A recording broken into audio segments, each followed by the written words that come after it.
Hello students, मैं Rakesh Dhasmana maths point में आपका स्वागत करता हूँ। Let us start.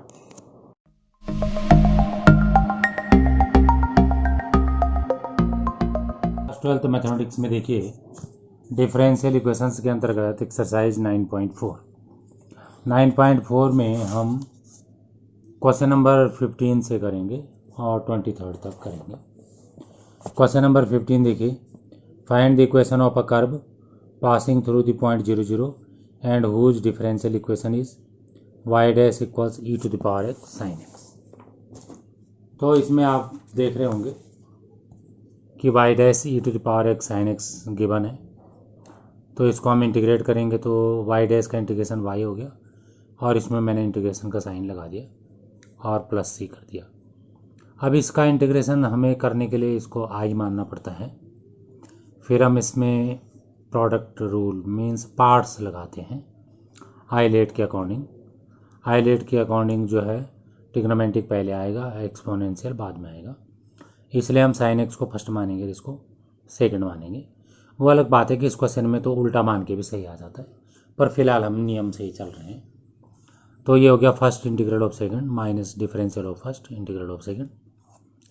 फिर से हम इसमें आइलेट लगा देंगे, हाँ पार्ट्स लगा देंगे, तो ये हो गया first integral of second minus differential of first integral of second. लेकिन इसे गौर से देखो, साइन एक्स ई की पावर एक्स वही आ गया जो क्वेश्चन है, तो इसलिए हम उसे आई लिख देंगे। आई इधर की साइड आ जाएगा, एक आई पहले से है तो 2i हो जाएगा, फिर 2 को यहाँ अपॉन में कर देंगे। तो जिसका हम इंटीग्रेशन करना चाह रहे थे वो इतना आ गया, ई की power x upon 2 into sine x minus cos x, और इसमें प्लस सी था। तो ये हमारा कर्व का इक्वेशन आ गया। इस क्वेश्चन में ये लिखा था कि ये जो है 0 0 से पास होता है, तो y को भी 0 रख दिया और x को भी 0 रख दिया। इससे c की वैल्यू 1/2 आ गई, c को उठा के इसमें रख दिया, तो ये इसका पर्टिकुलर सॉल्यूशन हो गया। या हम ये कह सकते हैं कि ये वो कर्व आ गया जिसका स्लोप e टू द किसी पॉइंट पे स्लोप e की पावर x sin x है और जो 0 0 से पास होता है। तो required answer is 2i - 1 equals e to the power x into sin x minus cos x। Question number 16. For the differential equation xy dy upon dx equals x plus 2 into y plus 2, find the solution curve passing through the point 1 minus 1। ये given है xy dy upon dx equals x plus 2 y plus 2, तो y dy के नीचे y plus 2 कर दिया और x plus 2 के नीचे x कर दिया और dx इंटू में आ गया। वेरिएबल सेपरेट कर दिए, y अलग और x अलग। अब यहाँ पर प्लस 2 कर दिया और माइनस 2 कर दिया क्योंकि हम इसे डिवाइड करना चाह रहे हैं, और इसमें सेपरेट कर दिया denominator. y plus 2 upon 1 plus 2 1 हो गया। अब इसे इंटीग्रेट कर दिया तो 1 का y हो गया इंटीग्रेशन, क्योंकि dy है यहाँ पे, और 1 अपॉन y प्लस 2 का लॉग y प्लस 2 आ गया। 1 का इंटीग्रेशन x के रिस्पेक्ट में x है और 2 अपॉन एक्स का 2 log x है प्लस सी। क्वेश्चन में लिखा है कि 1/-1 से ये पास होता है। सिंस इट पासेस थ्रू 1 - 1, तो y को -1 रख देंगे और x को 1 रख देंगे, इस पूरे में रख दिया, तो इससे c की वैल्यू -2 आ गई। c की वैल्यू -2 उठा के इसमें ही रख दिया, तो ये जो है ये आपका आंसर आ चुका है। Question number 17। क्वेश्चन नंबर 17 में देखिए, find the equation of a curve passing through the point 0 - 2 given that at any point xy on the curve the product of the slope of its tangent and y coordinate of the point is equal to the x coordinate of the point. Question में ये कहा गया है कि slope किसी भी point पे dy/dx होता है, स्लोप ऑफ टेंजेंट उसका y कोऑर्डिनेट से प्रोडक्ट x कोऑर्डिनेट के बराबर है, ऐसा क्वेश्चन में लिखा हुआ है। तो ये dx को इधर कर लिया, वेरिएबल सेपरेट कर लिए, इंटीग्रेट कर लिया, y का y² 2 और x का x² 2 और plus C.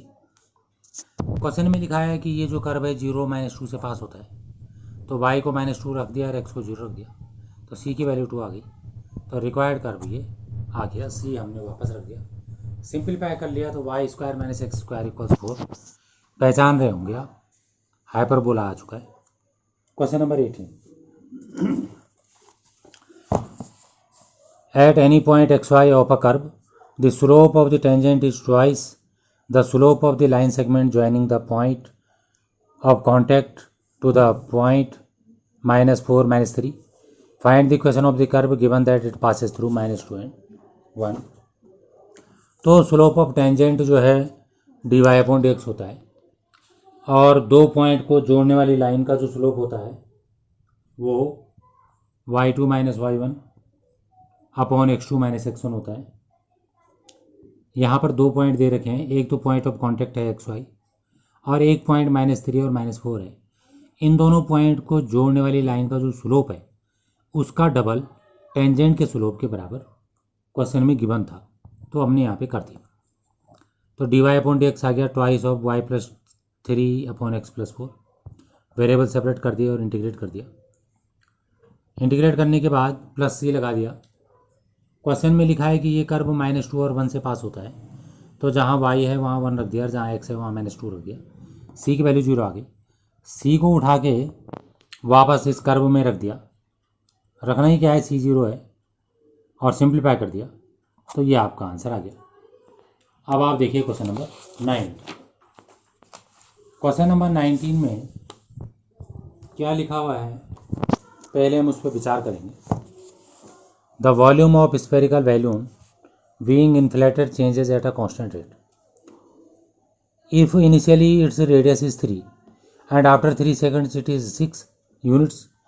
Find the radius of balloon in terms of p। जो भी है v को हमने वॉल्यूम ऑफ बैलून मान लिया, तो dv/dt हो गया rate of volume with respect to time. ये कांस्टेंट के बराबर गिवन है, तो कांस्टेंट हमने लैम्डा मान लिया। वॉल्यूम 4/3 पाई r³ होता है स्फीयर का, रख दिया। 4/3 पाई कांस्टेंट बाहर आ गया और r³ का डिफरेंशिएशन 3r² हो गया। r का dr/dt हो गया। 3r² तब होता जब हम r के रिस्पेक्ट में करते, चूँकि हम t के रिस्पेक्ट में कर रहे हैं तो dr/dt लिखना पड़ेगा। अब इसके बाद दोनों साइड इंटीग्रेट कर दिया, पहले वेरिएबल सेपरेट कर दी, dt इधर को चला गया। r² का इंटीग्रेशन r³/3 आ गया और dt का t आ गया +c। क्वेश्चन में लिखा है कि शुरू में रेडियस 3 थी, तो टाइम 0 है शुरू में, t को 0 रख दिया, r को 3 रख दिया, तो c की वैल्यू 36 पाई आ गई।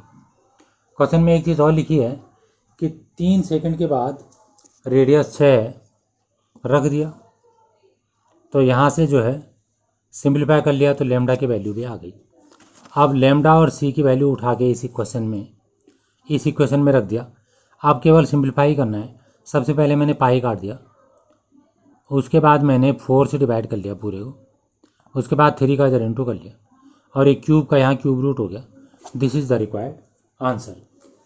Next question which is 20।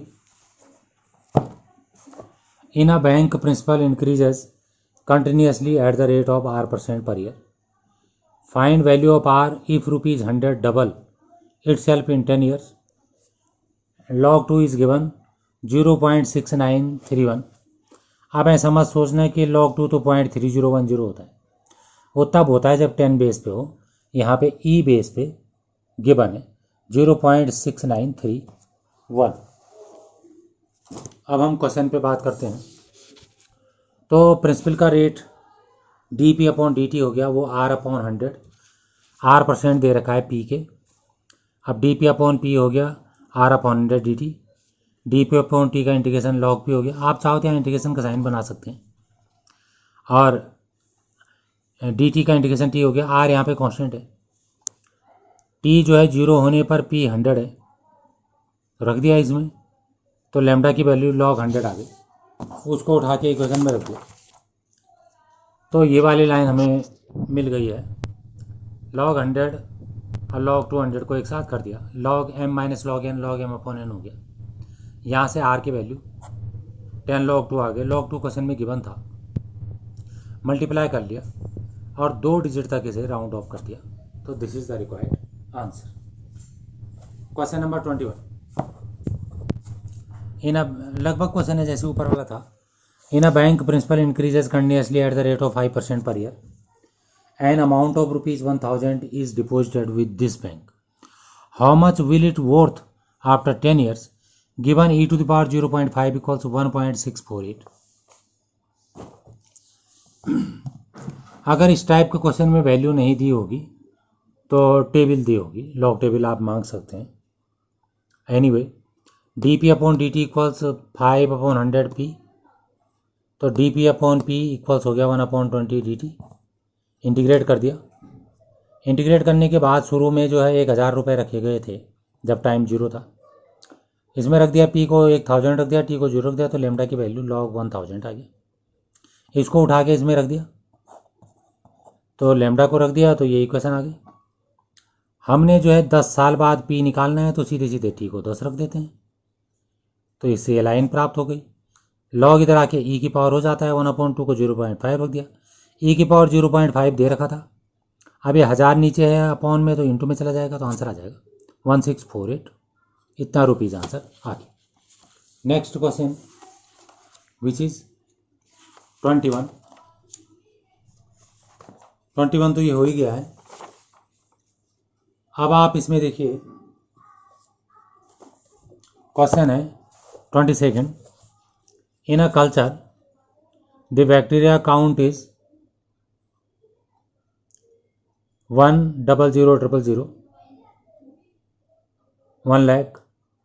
The number is increased by 10% in 2 hours.